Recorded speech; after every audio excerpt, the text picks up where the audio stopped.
hapon po sa inyong lahat. As always, we serve you the latest stories of the day in the next hour. I'm Denise Tan. Hello, Denise Tan. Ako po si Lourdes Vera. Sabi ng the late, great Senadora Miriam Defensor Santiago, the problem with political jokes is that they always get elected. And if you agree with that, it's right, then this show for you is Afternoon Delight.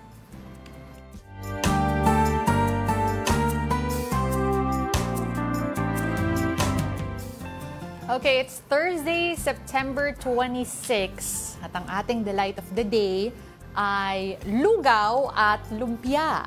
Dahil masakit ang ngipin ng inyong tita Denise, bakit masakit ang ngipin? Nasobrahan ng takoyaki. Takoyaki. Nasobrahan ata sa matamis. Nako. Tamis ba yun? Takoyaki. Hindi, sa mga matatamis na bagay. Okay. Wala nang kinalaman yung programa doon. It's all you. Pero dahil masakit ang ngipin ni Tita Denise, skip the lumpia muna. Sige na nga, sa'yo na yan. Uy, pero kung malutong ang lumpia, bakit naman hindi? Ano ba kinakain mo pag, pag may toothache ka? Wala, kahit ano.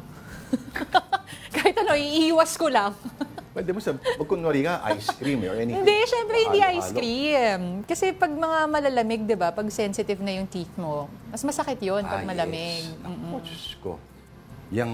Yung sakit ng ngipin na yan, maraming, it forces you to do things sometimes na wala. Nagawa ko pala yun, nasabi ko pala yun. Ay, solusyon dyan, consult your dentist. Hello, Mami. Ma, magkita tayo sa weekend. Baka meron tayong ano dyan, laughing gas, nitrous oxide ba na tawag doon. Anyway, heads up lang ulit sa lahat, ano? Pinapaalala po sa inyo ng Commission on Elections. Meron lang 4 days to go before.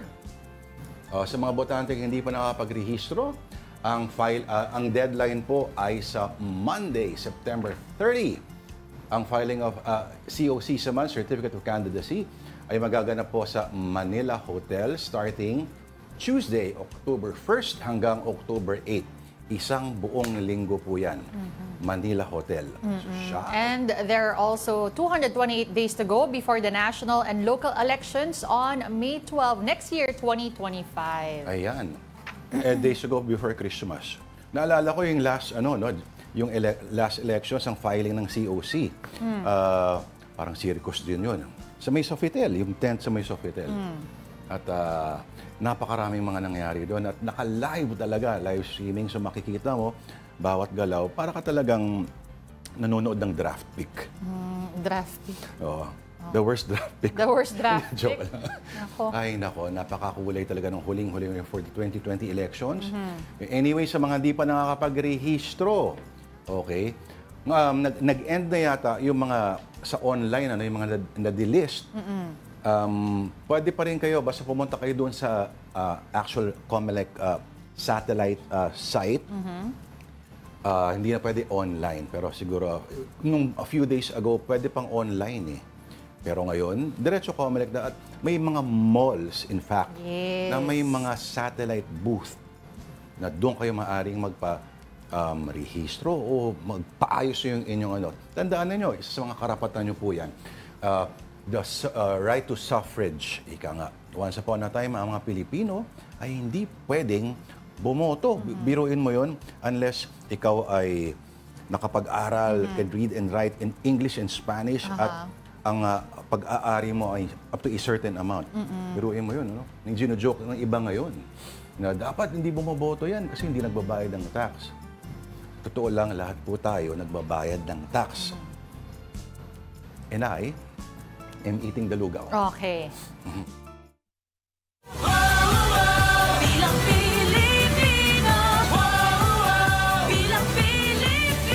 Midterm elections, kompleto na ang pambato ng administrasyon. President Bongbong Marcos has announced his 2025 senatorial slate. And let's bring in mobile journalist Julie Baiza. Julie, okay, ang mangpasok sa 12 at balita ko, ang introduction daw, bawat isang pangalan, ay may todo puri ng qualifications at may kanya-kanya pang mga slogan or tagline. Totoo ba ito, Julie? Yes, Lord, tama yan. Kanina nga, formal nang itinaas ni Pangulong Bongbong Marcos yung kamay ng 12 kakandidatong senador sa ilalim ng alyansa para sa bagong Pilipinas ng administrasyon.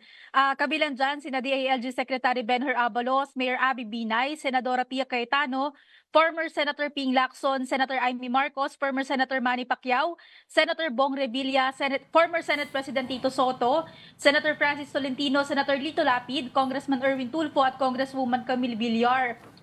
Ayon sa Pangulo Lord, yung alyansa daw, yung magbubuklod sa mga nagmamahal sa bayan. Hindi raw kasi panahon yung eleksyon ng pagkakawatak-watak. May hiling siya sa mga kandidato na yan. Ang sabi niya, sana mapanatili daw yung katapatan at pagmamahal sa bansa. Yan daw yung pinakamahalagang quality kasi.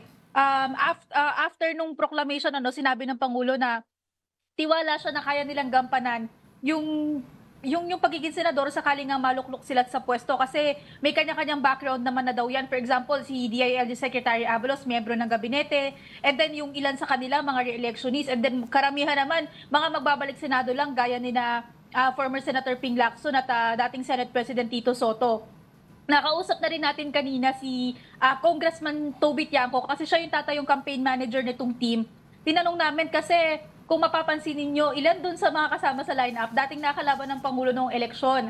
Ang sabi ni Congressman Toby Tiangco, pinili daw nila yung mga kandidato based kung sino yung sa tingin nila ay makakatulong sa legislative agenda ng administrasyon. Si Soto, sinabi din niya na sinet aside na nila kung ano man yung nangyari ng eleksyon. Alright. So, kailangan natin mabanggit, ito yung alyansa para sa bagong Pilipinas. Okay. Yes. So, ito ay hindi matatawag na yung unit team, wala na yon, burado na yon. So, this is a coalition, linawin lang natin, may mga galing Lakas CMD, may galing Partido Federal at Nationalista Unity Party. So far meron tayong 5 re-electionists, Ang pinakamarami tama sa bulk, So si Pia Cayetano, si Tolentino, Amy Marcos, Lito Lapid, and Bong Revilla. 2 House lawmakers, si Camille Villar at Erwin Tulfo. Isang mayor, si Abby Binay, at isang cabinet official at 2 returning. Okay. At kanina nangyari ito, Julie, sa Pasay. Okay. Yes, sa PICC. Yes. Sige, you're about to say something kanina. Sorry, Julie. Idadagdag ko lang din, Lord, kasi after the event, nagkaroon tayo ng ambush interview doon sa ilan sa kanila, medyo kapansin-pansin kasi kung makikita mo, Binay at Cayetano, nasa isang stage. So natanong na rin namin si Mayor Abby Binay kung kumusta ba sila or ano yung pakiramdam to share the stage with the Cayetano, with Senator Pia Cayetano. Ang sabi niya, sino naman daw siya para pumili kung sino yung makakasama noon. And nangako naman siya na they can work well together. Isa pa sa nakausap natin, of course, si Secretary Abalos kasi kailangan niya bakantihin yung posisyon niya sa DILG during the campaign period. So ang sabi niya, nire-wrap up na lang daw niya yung ilan sa mga trabaho ngayon dyan sa DILG and possible pagka-file daw siguro ng COC, magre-resign na siya. Tinanong na rin natin, of course, kung meron na bang mga napipisil na pangalan, napapalit sa kanya. Sabi niya may mga lumulutang pero hindi siya nagbanggit kung sino. Ala. So, ano yung slogan kanina ni Secretary Benher? Mr. Mr. Gawa. Mr. Gawa, hindi salita. Yung kay... akala ko, ikaw talaga. Ikaw talaga. Pero Julie, may nabanggit naman ba itong si PBBM kung bakit wala dyan siyang kanyang kapatid na Sister. si Senator Amy Marcos? Pabirong sinabi ni PBBM kanina na nangangampanya daw, nauna na daw mangampanya si Senator Amy Marcos. Hinihingan pa din natin ng explanation actually kung ano yung official statement kung bakit nga wala si Senator Amy Marcos. Kasi kompleto sila aside from her. Uy, sa mga nanonood medyo loaded yung absence or presence ng sister kasi alam natin na malapit sa mga Dutertes, si Senadora Amy. Okay. Ano pa ba yung mga natitirang mga aktibidades ng ating Pangulo sa araw na ito, Julie, and siguro tomorrow and for the next few days, anything significant na kailangan nating tutukan? Oo, yung panukala sa anti-economic sabotage, actually ngayon siya pipirmahan. So malaki to kasi ilang beses na nga naging usapin yung issue of course ng bigas at saka ng hoarding ng sibuyas, ano. Pero sorry, Lord, balikan ko lang din pala, Yeah. no. Sinabi pala kanina ni Secretary Chavez na mangangampanya ang Pangulo. Actively sasama siya doon sa mga kandidato kasi from Monday to Wednesday, kanya-kanya daw ng lakad yung mga kandidato. Pero pagdating ng Thursday and Friday, magkakasama sila as much as possible, together sila. And yung Thursday doon, baka ilaan ng Pangulo sa pagbisita, kasama sila sa mga probinsya. And aside from them, pati yung mga local candidate daw, yung mga mayor, yung mga governor na i-endorse niya, sana kasama rin daw sa stage. Interesting ito. Dito talaga lumalabas yung advantage ng being in the administration slate, ika nga. Okay, so Julie, interesting the next few months at ikaw ba'y magko-cover nung filing sa start ng filing sa Martes? Nakalista tayo to cover, hindi lang sa filing, pero until sa election, ano. Pero baka asahan natin na, of course, sasamahan natin ng Pangulo din kung saan man yung pupuntahan niya para ikampanya itong mga kandidato. Alright. Maraming salamat sa oras mo, ating Mobile Journal, Julie Baisa. Thank you, Julie. Alright, now let's check in on COMELEC's preparations for the 2025 midterm elections. And we have COMELEC spokesperson, Attorney Rex Laujanco. Attorney, good afternoon po. Si Lord po at si Denise. Magandang hapon po, Sir Lord, Ma'am Denise, at sa lahat po na taga-subaybay ng Afternoon Delight. Good afternoon po. Opo. Okay. Attorney Rex, una sa lahat, naka-ready na ho ba lahat sa Manila Hotel sa Tuesday? At bakit nga ho ba yun ang napili nating hotel? Opo, Sir Lord. Yung Manila Hotel tent po, ang tawag po namin dyan ay Law Department of Site Working Area. Opo. Dahil alam naman po natin na wala pong sapat na lugar doon po sa inuupahan naming Palacio del Gobernador Building para po mag-receive ng ganong karami po na magpa-file para sa Senador at Party List. Kaya po, ito po ang pinakamalapit na venue sa amin, na pinaka-convenient na rin po para ma-receive natin ang maayos sa mga COC. Ay, oo nga pala, no? Tatawid lang kayo halos ng Rojas Boulevard. From Palacio del Gobernador. Tama. Opo. Pero Tama po. marami lang hong kasi last time Sofitel, naalala ko po, no? Nagkaayusan na ho ba ng problema doon sa, 'di ba may issues yata sa payment noon sa reparations, doon sa mga kung ano man ang pagkakautang ng tama nga ho ba? Sa Tama Sofitel? po. No? Ito Opo. po yung sa pagitan ng hotel po at ng isang service provider dati nung ng ating debate. Although hindi na po kami aware kung ano po ang naging resulta ng mga kanilang kasuhan. Opo. Pero ang alam po namin parang hindi pa po ito tapos, hindi pa rin po ito settled. Pero hindi naman po involved ng COMELEC dito. Correct. It's between the hotel and a third party po. Opo. Okay. Attorney Rex, saan banda sa area, kunyari, nasa harap ho kami ng Manila Hotel, para may clue lang ho kami, saan ho siya banda sa hotel nakapwesto? Opo, dun sa kaliko na kayo po ay nakaharap, dun sa kaliwa po, meron parang pong tent dyan. Tent City po ang tawag dyan at doon po tayo magtatanggap ng COC ng Senador. Pati na rin po yung Certificate of Nomination at Acceptance of Nomination ng mga party list group. So para may set up ho ba na parang tent, attorney? Hindi po, nakaset up na po ito at permanent structure po ito. At ito po yung lumabas na pinakamura po nung kami po nag-conduct po ng public bidding, ng bidding po or market survey. Okay. So, all systems go na para sa Martes. Meron pa ho ang mga kababayan po natin hanggang Martes. Monday, no? Para sa Denise, sa mga registration. Opo. Registration po. Opo. May idea ho ba kayo, sir, yung mga sinasabi mga satellite na mga malls na pwede nilang puntahan, attorney? Opo, Sir Lord, Ma'am Denise, nakalagay na po sa aming website, pati na rin po sa Facebook page, yung kung saan-saang mga malls po kami pumunta. Kasi po, yung mga opisina po ng COMELEC sa Hills, talaga naman po tanggap namin at aminado kami maliliit. Kaya nga po, para mas convenient na rin para sa ating mga kababayan, kami po ay nakapag-partner sa mall. So karamihan po ng mga huling tigwada ng ating registration, dinala na po namin sa mall. So pakicheck na lang po sa website, nakapaskil po lahat doon. Attorney Rex, hanggang Monday na lang po, no? Tama ang registration. So far, meron na po ba tayong bilang kung ilan na ang registered?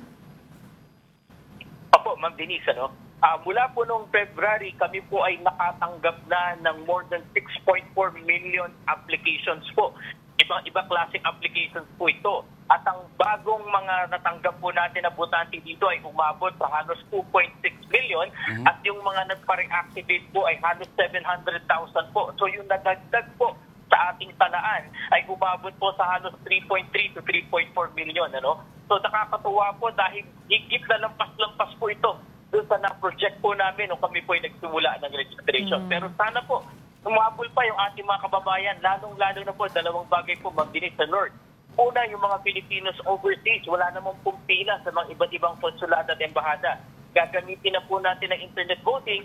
Sana po makasali kayo, lalong-lalo na yung mga seafarers at marino. Opo. Kahit po nasa barko, basta nakarehistro, may internet, makakaboto. And lastly po, dito po sa Pilipinas, sana po, wag na nating hintayin yung Lunes para nang po humabol sa registration dahil tayo lang din po ang mahihirapan. Baka hindi rin po umabot at hindi rin po abutan ng pagkakarehistro. Opo. Sa mga na-delist po, ibig sabihin ito yung mga tinanggal na sa listahan kasi consecutive number of mga eleksyon na hindi siya nakaboto. Hindi na ho pwede ang Tama po, online. Sir, Tama ho ba, Attorney? Naku, pwede po. Pwede pa. Pinalawig na po namin ito, Sir Lord. Una po, ang deadline po niyan ay September 7. Para naman po mapagbigyan pa yung humahabol, pinalawig po namin ito hanggang kahapon, September 25. Pwede po yung na-delete lang o yung na-deactivate na tinatawag dahil hindi bumoto ng 2 beses ulit pa, mag-i-email lang po yun ng form. Tapos magkakanda kami ng online registration. Kaya lang po talagang nagtapos na rin po ito kahapon. Bakit po siguro may tatanong nyo? Dahil kailangan po namin schedule sa kanila yung kanilang online video conference sa loob ng 5 araw na natitira. On top pa po sa pagpaparehistro namin sa mga physical sites po namin. So, wala na po sila pagkakataon, pero pwede pa ho in person sa mga physical sites. Tama po, Sir Lord, yung reactivation, pwede po yan kung saan man kami nandoon na physical site. At yung iba't ibang klase po ng registration, pati po yung pagpapakorek ng entry, pagbabago po ng pangalan, lalong-lalo na po sa ating mga kababaihan na nag-asawa na po at ginagamit yung apelido ng kanilang mister. Yan po ay pwede. Pati na rin po yung overseas voter dati na magpapa-reinstate dahil dito na po siya. Tinaasahan niyang nasa Pilipinas siya by May 12. Pwede po kayo magpa-reinstate dito. At yung pong nandito na registered voter, inaasahan naman din na nasa abroad by May 12, ay ipa-convert nyo na po yung inyong registration sa overseas para po kayo makaboto. Interesting po ito, Okay, may mga nagpapatunong raw ho. Theoretically, ito bang si dating Bamban Mayor Alice Go, pwede pa raw, in fact, tumakbo for the next elections? Pwede siyang tumakbo, let's say, bilang senador? Ganito po siguro, let's qualify the answer po. Una po sa lahat, ang tanong, pwede ba siyang mag-file ng kanyang certificate of candidacy? Apa. Ang sagot po dyan ay pwede. Ang susunod na tanong po, tatanggapin po ba ng COMELEC? Opo, dahil ministerial lamang po ang duty namin sa pagtanggap ng COC. Wala po kami kapangyarihang mag-reject, mag-pre-evaluate. Pero ang tanong po, pagkatapos po mangyari yan, kung mangyayari man yan, ano ba ang mga maaaring mangyari? Pwede po kasing merong mag-file ng petition to cancel or deny due course sa kanyang COC. At kung sakali mong kung meron na pong matapos na desisyon doon sa mga kaso na nakasampa sa kanya at ito'y maging final, pwede po itong maging basihan para sa petition for disqualification. So kasi po ganyan po ang patakaran. Pag ang issue po ay age, citizenship, residency, pagiging voter, at literacy, kailangan po merong magsasampa ng kaso. So yan po yung mga bagay na ating po dapat i-consider. Interesting. Sa bagay, may mga nanalo nga, campaigning from in fact, kahit sa incarceration, ang pagkampanya. At nananalo. Pero, Attorney Rex, totoo ho ba na ang mga midterm lagi ay mas kakaunti lagi yung nakukuhang mga nagpaparegister at pati mga botante na rin compared to yung national po, yung general elections po, Attorney? Opo, Sir Lord, Ma'am Denise, ganyan din po ang aming observasyon. Talagang iba po kasi yung peak ng interest po pagka po presidential elections. Bagamat po, medyo mataas din naman po kapag kating sa voter turnout, pero nakikita rin po namin talaga ang pagkakaiba ng interest ng ating mga kababayan sa midterm elections as compared po sa presidential elections. Interesting. Okay, alam ko po, very busy kayo pero maraming salamat po sa oras ninyo. COMELEC spokesperson, Attorney Rex Laudianco. Thank you, sir. Isang karangalan po, Sir Lord. Ma'am Denise, maraming salamat. God bless po. Alright. Now at this point, let's see some stories on social media on the Philippine Star via Life. And So It Begins is Philippines' official entry to the 97th Academy Awards. Well, itong And So It Begins ay isang documentary film na gawa ni Ramona Diaz, no? Si Ramona Diaz ang gumawa rin ng mga nakaraang dokumentaryo. And So It Begins ay tungkol doon sa yung tinatawag na pink wave noong 2022 elections at tinatrack din nito kasi yung mga nangyari nung mga panahon na yon at of course International Foreign Film Award na kategorya ng well, ito yung Oscars, of course, Academy Awards at before that, may mga projects na rin si Ramona Diaz, like yung 1,000 Cuts. Oo. Tsaka yung Imelda. Yes. Noong Nako, 2004. And The Learning back in 2011. Oo. Ang style ni Ramona ay yung narrator na omnipotent, omniscient. Hindi niya pinapakialaman yung dalo. Inahayaan niya lang yung camera niya na mag-roll at sinusundan. Although hindi ko pa napanood to, pero alam mo yun, parang sinusundan niya lang, yung camera nagro-roll lang, at pagtatagpi-tagpiin niya lang, halimbawa yung mga eksena, at doon mo makikita minsan yung flow mismo, yung komentaryo niya as filmmaker. Pero maganda nga rin na magbalik tanaw at tingnan ko, ano nga ba yung mga nangyari noong 2022 at nasaan na tayo ngayon. No? So lagi nating sinusukat yung kung nasaan na tayo with yung mga benchmarkers of the past. Pero ano kaya itong Spotlight's Hope for the Nation at 2024 Sundance Film Festival napa-screen din itong pelikulang ito. Sa Pilipinas, Nung August siya. Yes. Oo, nung August of this year, siya na ipakita. August of this year, nataon ba ito doon sa mga sunod-sunod na mga bagyo, baha? Mukha, no? Oo. At may issue rin yata doon sa pagiging sa ratings na binigay sa kanya ng MTRCE. So, sigurado ako kung manalo ito, magkakaroon ng repeat viewing. Oo naman. Kung makakuha ng, if it's the Academy Awards. Or sa mga streaming platforms. No? Ang kagandahan manood ng mga ganito sa mga streaming kasi, pwede mong i-rewind kung kunyari, ano yung sabi niya? May mga pwede kang i-review. Pwede mong balik-balikan. Balik-balikan. Oo. So, abangan po natin yan. At kung si Maria Ressa, noong 2022, 1,000 Cuts, tungkol doon sa drug war at yung disinformation, misinformation na kay Maria Ressa ang so far, ang may Nobel Peace Prize na Pinoy, no? Ito namang abangan natin to. So It Begins. Galing yung quote na yan sa isang hari sa Lord of the Rings, The Two Towers, tama ba? Naku, ang tagal na nung last na So It napanood ko yan. Begins. Okay. Next. On the Philippine Star naman, DOH says there's nothing to fear over new COVID-19 variant. Paano nga ba pinopronounce yan? XEC? XEC, yes, oo. So, ang sabi ng Health Assistant Secretary at pati na rin ang kanilang spokesman, si Mr. Albert Domingo, there is no spike in the COVID-19 cases nationwide with the XEC variant not being detected in the country at the same time. Yung new XEC variant kasi was first discovered in Germany last month lang, no August lang, at nag-evolve na siya from XEC to JN.1.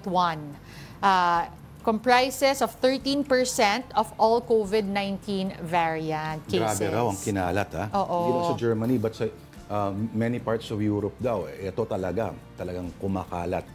At may narinig ako kung yung isang spokesperson nating health department, posible ba na ito na naman ay na-outgrow na naman yung mga vaccines, Tandaan natin, minsan yung vaccines talaga kakaririn nila ng patayin tayong lahat. Eh di ba nga naglabas tayo ng balita na by 2050 na yung, what do you call this, yung effects ng vaccine sa katawan natin wouldn't be as effective na. Oo, So because, kaya nga, babalik, i-renew mo yung shots mo lagi. Diba? Pero, or iti-tweak dapat yung vaccine, Yes. tsaka yung mga gamot. At hello na lang sa lahat ng mga dyan, mga vaccine, ang tawag doon? Anti-vaxxers. Anti-vaxxers at mga flat earthers. Pero ang paalala nga po dito ay you can always use voluntarily yung mga face mask pa din. Siyempre, wag pa rin kalimutan pong maghugas ng kamay, everything you touch. Tsaka yun nga, kung masisikip, let's say kayo po ay sumasakay ng public transport, mag-mask na lang to be safe as well. Alright. Okay, on the Philippine Star, tropical depression may develop by the weekend. Oo. Meron na naman tayong isa. Biruin mo, 6 na bagyo, September lang. Tita Denise, isipin mo. At if ever, itong si Julian ang magiging pangalan. Pag naging bagyo siya. Oo. So pag pumasok siya sa PAR this year, actually 10th cyclone na daw Yes. yan, napapasok sa Philippine Area's Responsibility. For the year. For the 10 year, of oo. September, 6. My God. Grabe, tuloy-tuloy talaga.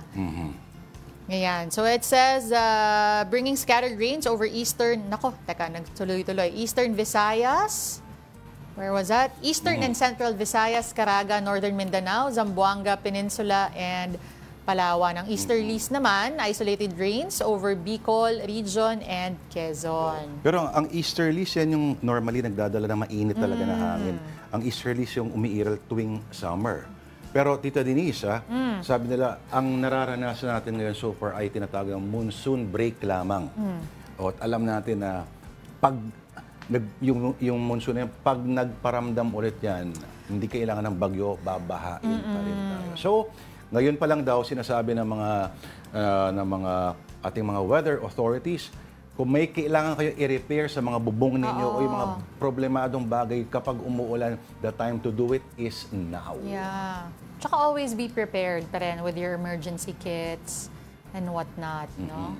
Para laging handa. Hindi mahirap sabihin dahil napakarami na nga nung sunod-sunod na pumapasok sa PAR. Correct. At walang magugulat, biglang umulan. Alam natin mangyayari ito, dalawa lang naman nangyayari sa atin. Kung di tayo bilad na bilad sa araw, ay umuulan. Okay? At binabati po natin ang lahat ng nanonood po ng programang ito via live streaming on Facebook, YouTube, and TikTok. Hanapin na natin ang ating mga avid viewers na may mga pa-present pa minsan. Si Aleni Junco. Good afternoon po. Ma'am Denise, good afternoon po, Sir Lourdes. Hello! Ikaw ba'y sa YouTube ka ba sumisilip? Nasa Facebook ako ngayon. Sa Facebook ka. Ako sa YouTube ako titingin. Okay, si Oscar N. Magandang afternoon. The Lights. Exciting voting season na naman. Sabi ni Rodel Alcantara. Attendance check. Wow, si MP nasa admin slate. Iba rin. Alam mo naman, champion. Rodel Alcantara, radioactive sa Go Project. Second year college po ako niyan. Rodel, kahit anong sabihin mo, matanda ka pa rin. Grabe siya. Oo, sino pa? Ito si Lloyd Tiongco, sabi niya, Happy Thursday ulit, laban ito. Yan yung tuli na tinatawag. Kung may shabu pag Friday, bukas yun, tuli pa rin ngayon. Ay, si Hey Epic parang may hugot. Sabi niya, LOL, panahon na naman ng mga pangako. LOL, panahon na naman ng mga may maniniwala sa pangako. Oo. Giovanni Cabrera, kailan ulit maglo-launch ang new album ang Giovanni? Ito, usap tayo. Matagal lang wala yung bandang yun. Okay na. Marami ng bandang bago ngayon na mas magagaling pa. At kung nais mong balik-balikan, yung mga nakarang tugtugan, naka-upload lang po sa kung saan sa mga YouTube. At yung mga yun kasi mga lasenggo po yung mga yun. At yung mga atay nila ngayon ay... Sinisingil na, naniningil na. Hindi. Oh. Nanunukli pa ka. Nanunukli pa. Stainless yung atay ng mga yun. Okay, si Julius Lazo. Hello, Hey Epic of course. Let there be light. Mabuhay daw kayo. Ang next light dish po ay... ano daw? Yung mahilig sa lambe, lamb chop. Ako sa akin na lang yun. Pwede sa akin yun. Talaga ha? Pag nakachamba ka ng lamb na... Ewan. Anyway, kanya trip yan. Hangkaro, good afternoon. Loris Villanueva. Shoutout po sa misis ko, si Jenny Villanueva, kay Highest Lights. Alex Manansala, hi Tita Denise, I like your OOT. Thank you. Pero OTTD, nakasulat dito, iba ba yun? O, anong nakasulat? OTTD, hindi OOT. Out. Baka nalito lang. Nalito din tuloy ako. Geronimo Estelier Jr. and Highest Lights. Kapitan kulam na lang, sir. Tama ka dyan, Highest Lights. Hello, Joe. Next. Okay, of course, you can join the conversation by leaving us a message and we'll be surely reading them before the end of the show. At tayo matuto na tayong maraming pang kwento sa inyo. Magbabalik po ang Afternoon Delight.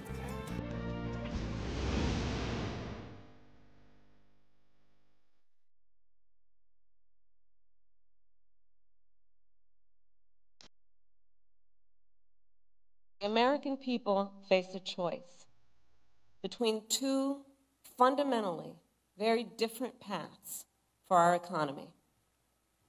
I intend to chart a new way forward and grow America's middle class. Donald Trump intends to take America backward to the failed policies of the past. He has no intention to grow our middle class. He's only interested in making life better for himself and people like himself. As president, I will be grounded in my fundamental values of fairness, dignity, and opportunity. And I promise you I will be pragmatic in my approach. Look, I'm a capitalist. I believe in free and fair markets. I believe in consistent and transparent rules of the road to create a stable business environment. And I know the power of American innovation. I've been working with entrepreneurs and business owners my whole career. And I believe companies need to play by the rules, respect the rights of workers and unions, and abide by fair competition. And if they don't, I will hold them accountable.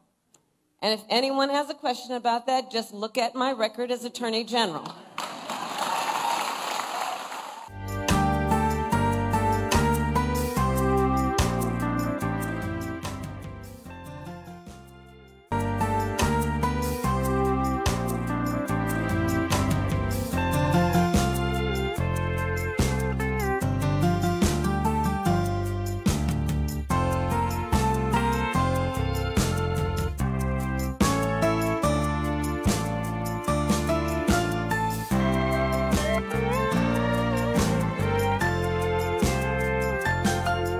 Babalik po ang Afternoon Delight dito po sa One News. Ako po si Lord De Vera. At ako naman po si Denise Tan. Thank you for staying with us. The House of Representatives has approved the proposed 6.3 trillion pesos national budget for 2025.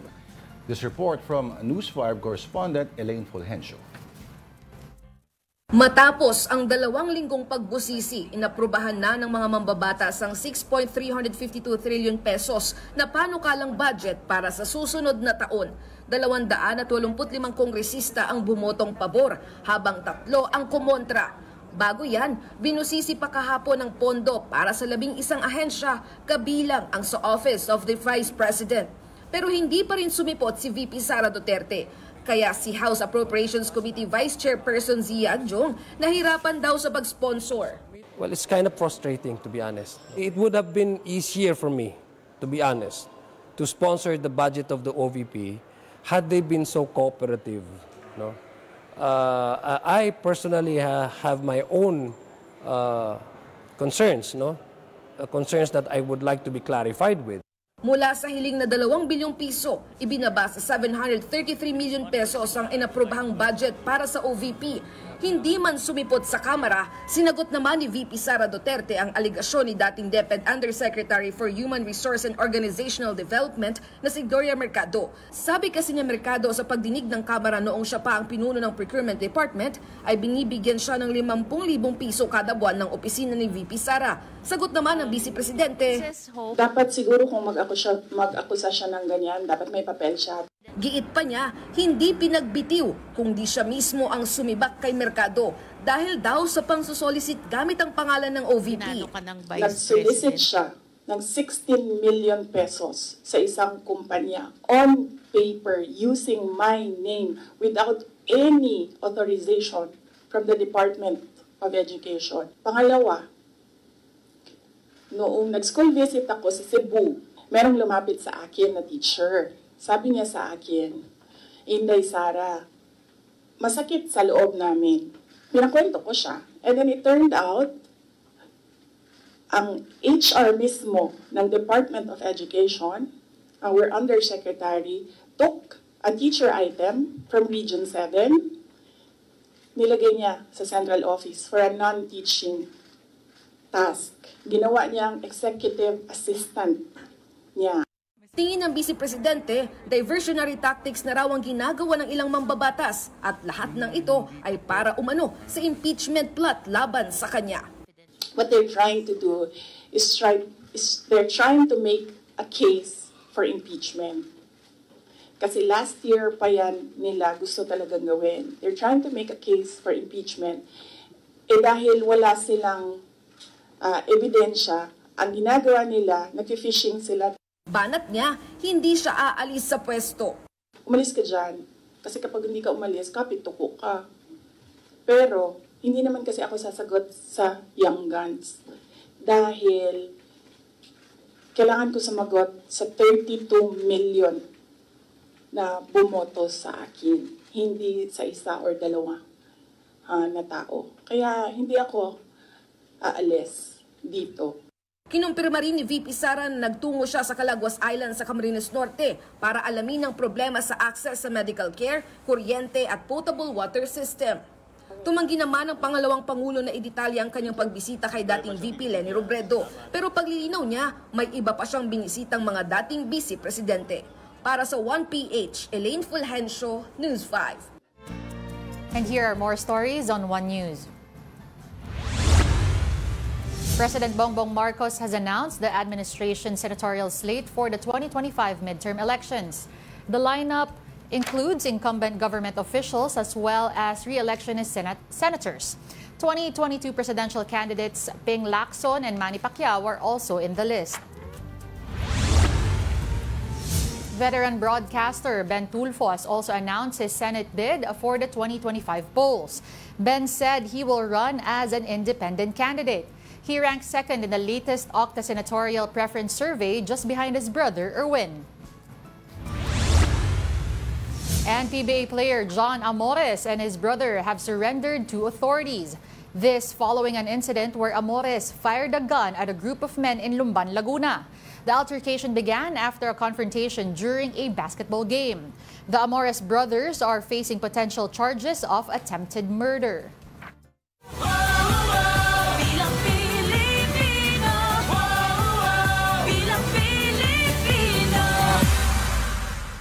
Alright, sa mga hindi pa rehistrado para sa midterm elections, nako, may 4 na araw pa po at merong pong satellite registration centers ang COMELEC sa ilang selected malls. And News 5 correspondent Mon Gualvez has the details.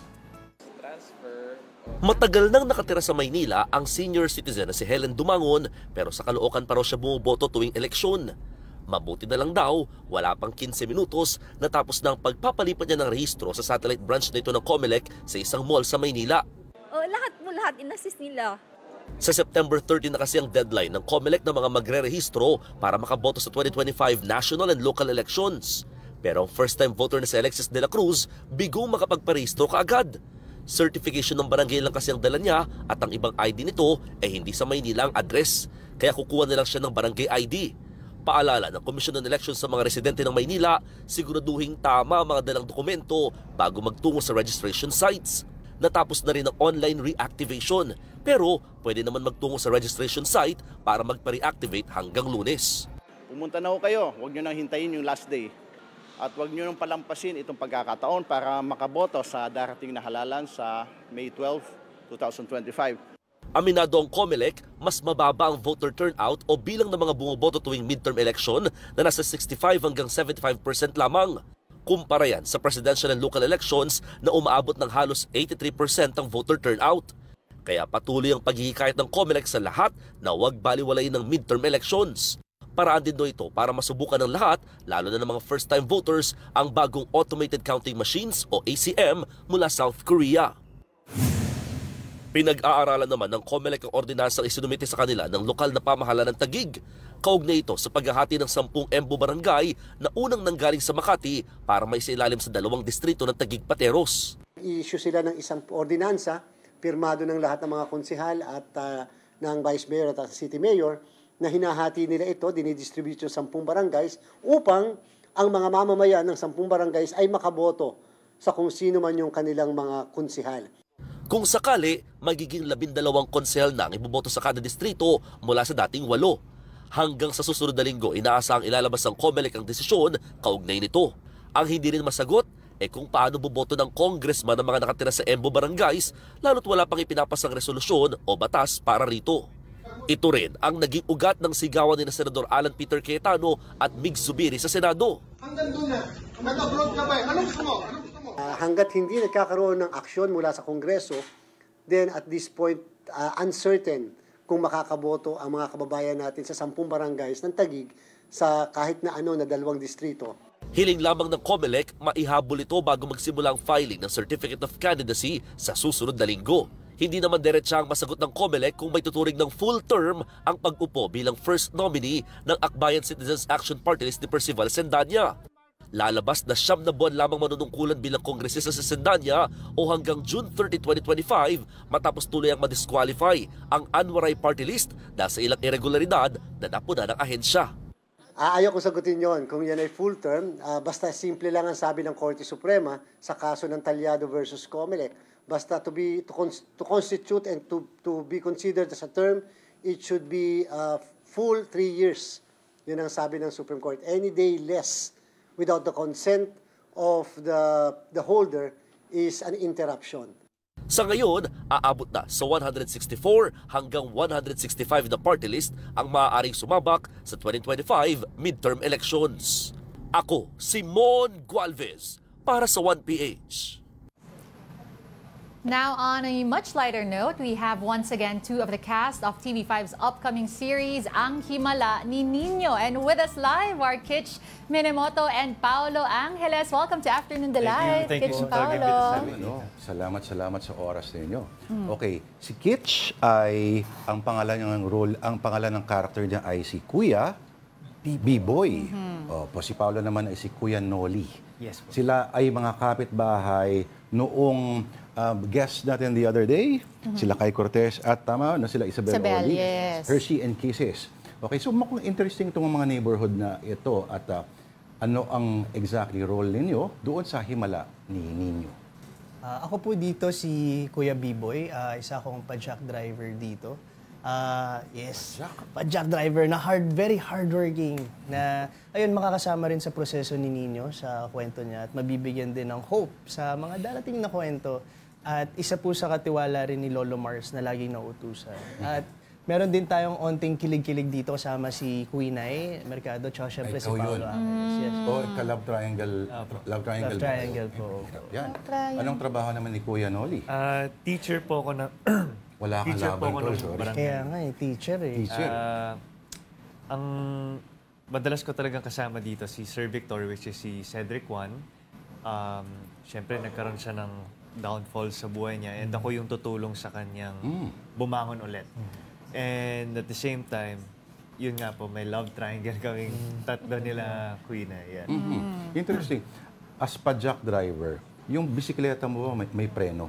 Ay, sorry. Actually, nung una pa jack driver talaga, pero ngayon tricycle na siya. Nag-evolve na. Bakit nag-evolve? Sorry. And then, feeling ko may nahirapan siguro makahanap ng gumawa na eksena sa padjak. So, nag-tricycle na lang. Marunong ka naman magmotor? Marunong naman. Yun din yung isa sa challenging kasi nagmumotor naman ako, pero iba yung mag-drive ng tricycle, tas character. Nag-wiggle po kasi wiggle po yung pag-tricycle. Pero leading up to playing these characters, kasi Kuya B-Boy and Sir Noli, what did you guys have to? Did you have to study yung mga mannerisms? Ano ba yung mga, paano kayo nag-prepare? Ako hindi naman po ako masyado naging technical dito sa project na to, lalo na very light lang po to. Tsaka more of pasaya. Yeah. Iba rin po kasi yung treatment ng pagserye, mas kailangan yung line mo mas rinig na kina-imagine na rin ng mga tao. At ayun, yun lang naman po yung sa akin. Sa akin naman, syempre growing up, lahat naman tayo parang nanggaling talaga sa school. So nakikita natin yung mga boundaries ng mga teachers, di ba?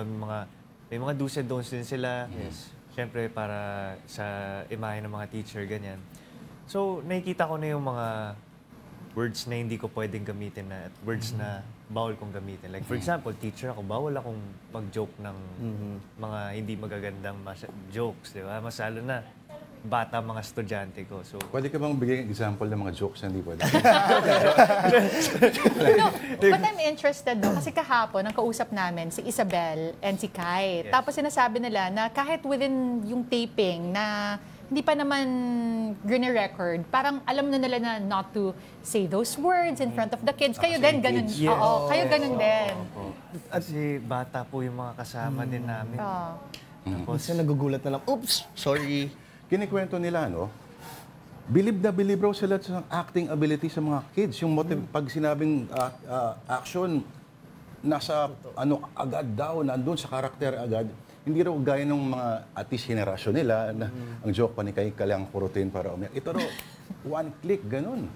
Feeling ko commendable din po yung preparation nila sa bawat eksena. Kasi pag nakikita natin nandun sa standby area, pag sinabi nung acting coach na aral ng script, makikita mo yung dedication din ng mga bata sa pag-aaral nila. Pag Seryoso sinabing rin talaga sila. aral na ng script, para silang nasa school talaga. Hindi, no? So, disiplinado sila po talaga doon. At saka cute nung pag, kunyari, parang hinihimay nila yung mismong script. Coach, alam mo yung sobrang genuine ng tanong. Na sobrang, Wow. Coach, bakit ganito?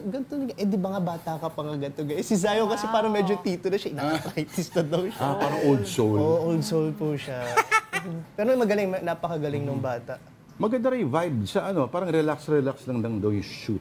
Oo po, totoo. Kasi yun nga po, parang blessing po siya sa lahat eh. Parang kung blessing si Nino sa community ng Bukang Liwayway, ito naman po itong project na to, blessing po sa amin lahat. So, ang ganda. Laki ng TF ninyo rito. Ay, naku, sana. Direct, baka mastasan niya. Actually, may sinabi siya kanina kasi ililibre daw niya tayo ng... Palakpakan tayo. yeah! At ililibre mo rin kami. The good vibes, bakit good vibes? Kasi, may kinalaman ba ito dahil mayroong positive energy yung mensahe ng programa? Feeling ko yung frequency na rin ng mga tao pag nag-shoot eh. It's a good day, may shoot ako. Tapos gustong-gusto mo yung pag-aarte. Parang, yun nga bagong hope sa lahat to eh. Saka sabi rin ni Direk, before the shoot pa, no StoryCon pa lang, sabi niya, gusto niya masaya ang shoot. Kasi kung masaya lahat, maganda yung kalalabasan ng trabaho ng lahat.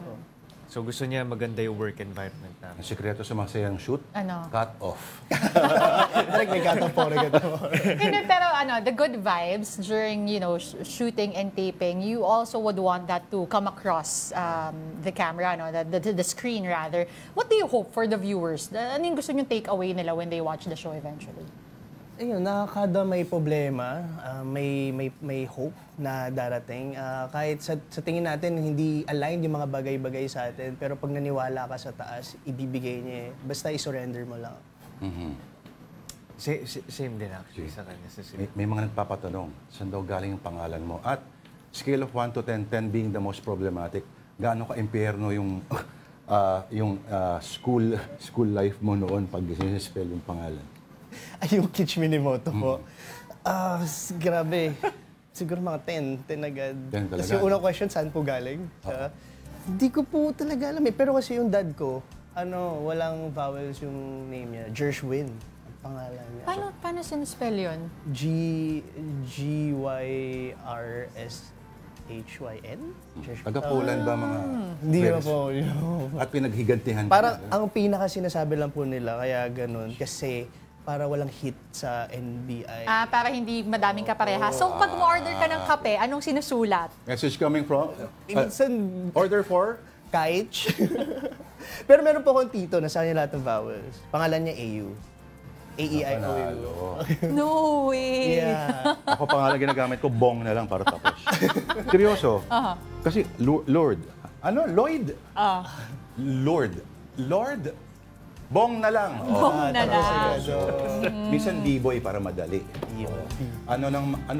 Okay, aside from this, ano pang mga projects pinagkakaabalan ninyo, Paolo and Kitch? Ako po ngayon, I do hosting din po. Meron din po akong talk show or podcast. Ngayon nasa season 2 na po kami. Wow. So yan, abangan po natin yan. Di ko pa po pwede sabihin ko sino yung unang guest namin. Pero yan. Ako po, so far ito lang po kasi matagal din po ako nag-stop na showbiz para magtapos po ako ng school. So, Yun, no? kakabalik ko lang po. Ito po yung first project ko talaga ulit. So, Uy, nice. So, yeah. I'm sure pinagbigyan mo muna yung parents mo. Yes. Pagtapos ka na, pagtapos yan, kahit anong gawin mo sa buhay. Correct. Tsaka iba yung feeling na may diploma. Diba? Panghampas rin yung ano. Correct. Alam mo, tama. Kikwento ko sa'yo mamaya. Alright. So, paki-invite yung mga nanonood sa atin. At siguro, bakit kailangan nilang manood nito? Magsa-start na po ito September 30, 11:15 ng umaga bago po mag-Eat Bulaga. Ito muna, Kitch. Okay. Ayan po, iniimbitahan po namin kayo manood ng Ang Himala ni Nino. 11:15 a.m. po yan bago mag-Eat Bulaga. At saka panoorin niyo po ito, supportahan niyo talaga. Malay niyo, kung may problema man kayo sa buhay, may pinagdadaanan kayo, ito talaga mag-i-inspire sa inyo na magbago or gumanda buhay niyo. Magbigay ng hope sa inyo. Di ba metaphor ang mga trabaho nila? Isang teacher, isang tricycle driver sa buhay para doon, hindi ka tumumba, dapat kang matuto at tuloy-tuloy ka lamang. Oo. Ang ganda ng relo niya. Kasya sa akin yan. Alpinist ba yan? Hindi, alpinist Tinitignan ko rin watch mo kanina. Mali tayo. Alright. Maraming salamat kay Kuya B-Boy and Sir Noli, si Kitch Minimoto and Paolo Angeles. Abangan niyo po yan, Ang Himala ni Nino. Thank you po. All right, again, you're still watching Afternoon Delight on One News. It is time for another breather, but we'll be right back.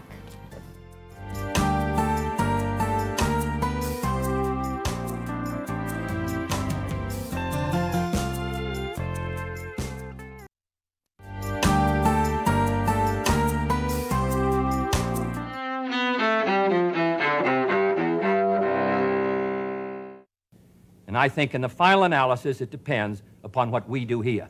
September 26, 1960. Millions of Americans tune in to watch presidential candidates debate on television for the first time. Squaring off in Chicago, Massachusetts Senator John F. Kennedy, the Democratic candidate. I think we're going to have to do a better job if we are going to meet the responsibilities which time and events have placed upon us. And the Republican candidate, Vice President Richard Nixon. Because we are in a deadly competition. A competition not only with the men in the Kremlin, but the men in Peking. Viewers give Kennedy, tan, fit, rested, the edge over an exhausted Nixon, whose poor makeup job fails to ease his 5 o'clock shadow. Kennedy narrowly wins in November, a sign of TV's growing influence on politics. 1980. Cuba's government abruptly closes Mariel Harbor, ending a massive wave of refugees to the United States 5 months after it began. Known as the Freedom Flotilla, the refugees traveled in small boats from Fidel Castro's Cuba to Florida, overwhelming U.S. authorities. 1898.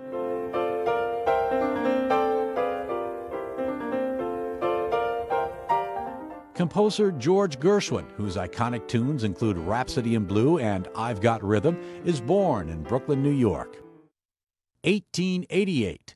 T.S. Eliot, regarded as one of the great poets of the 20th century, with his work The Wasteland, is born in St. Louis. Eliot won renewed fame when composer Andrew Lloyd Webber used the poet's words as the basis for his hit musical, Cats. 1981. Serena Williams, a star player in women's tennis just like her older sister Venus, is born in Saginaw, Michigan. And 1957.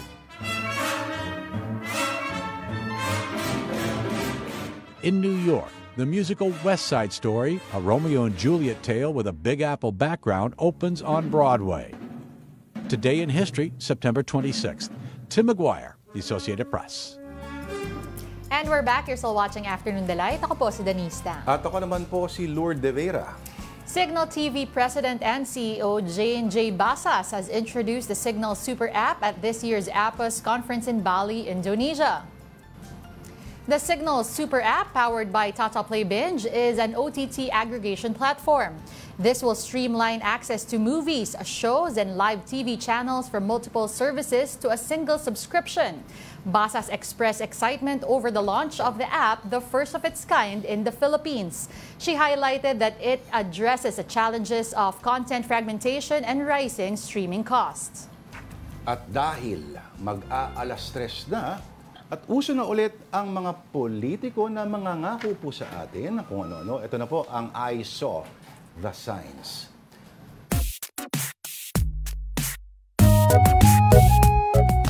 Ito na po, I Saw the Signs, the Election Hugot Lines Edition.